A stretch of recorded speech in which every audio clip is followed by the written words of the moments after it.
Силни молитви, Коледа, Бог ме насърчи. Мили Боже, днес идвам при Теб с отворено и изпълнено с надежда сърце, търсейки насърчение и вяра в нашия житейски път.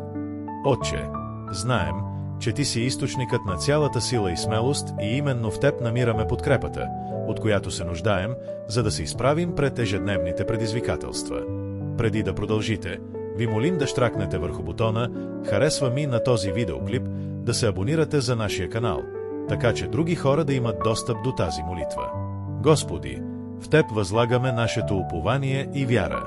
В Исаия 4:1-1:0 е написано: Не бой се, защото аз съм с теб. Не се страхувай, защото аз съм твоят Бог. Аз ще те укрепя, ще ти помогна, ще те подкрепя с право ръката на моята правда. Нека тези думи ни изпълват със смелост и кураж, напомняйки ни, че Ти си винаги до нас, подкрепяйки ни с мощната си ръка.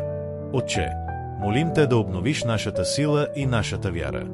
В Филипяни 4 часа и 13 минути се казва: Всичко мога чрез Христос, който ме укрепва. Нека живеем тази истина, вярвайки, че в Теб сме способни да преодолеем всяко препятствие и да постигнем целите си.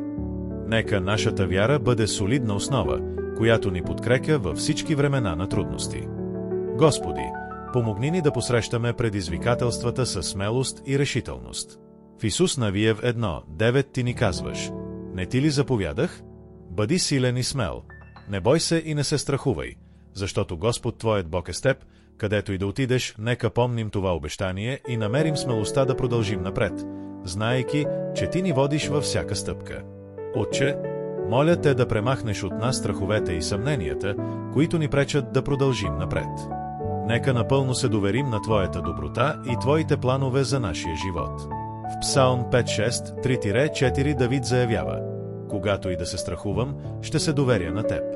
На Бога, чието слово възхвалявам, на Бога се уповавам и няма да се страхувам. Какво може да направи човек на мен? Нека това доверие в Теб ни даде мир и спокойствие, дори и сред бури. Господи, моля Те да изпълниш сърцата ни с радост и надежда. Нека намираме причини да се усмихваме и да бъдем благодарни, дори и в най-трудните ситуации. В Римляни 15 часа и 13 минути Павел ни напомня: Нека Бог на надеждата ви изпълни с пълна радост и мир във вярата, така че да изобилствате в надеждата чрез силата на Светия Дух. Нека тази надежда бъде светлина в живота ни, водеща и насърчаваща ни всеки нов ден. Отче, благодаря Ти за постоянното Ти присъствие и Твоята вярност във всичко. Нека усетим ръката Ти да ни води и укрепва, напомняйки ни, че не сме сами. В Псалм 4:6 се казва: Бог е нашето убежище и сила, бърза помощ в беда. Нека потърсим убежище при Теб и да намерим утеха в Твоето присъствие.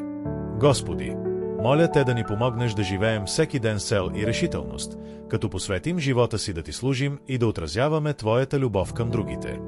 В Галатяни 6:9 Павел ни насърчава: И нека не се уморяваме да вършим добро, защото навреме ще поженем. Ако не сме припаднали, нека упорстваме да вършим добро, като вярваме, че Ти ще възнаградиш усилията ни в подходящия момент. Благодарим Ти, Господи, че чу молитвите ни и че си винаги верен. Поверяваме живота си в Твоите ръце, вярвайки, че ще ни водиш и ще ни благославяш със смелост, насърчение и непоклатима вяра. Нека Божият мир, който превъзхожда всяко разбиране, да пази сърцата и умовете ни в Христос Исус. Филипяни 4:7. В името на Исус. Амин. Нека тази молитва донесе радост, насърчение и вяра в сърцето ви, като ви напомня, че Бог е винаги с вас, готов да ви укрепи и напътства по всяко време. Молещо се човече със средно светълтен. Ако получите това слово от Бог в живота си днес, оставете своето амин в коментарите, щракнете върху харесвам, палец нагоре и споделете с приятел или член на семейството.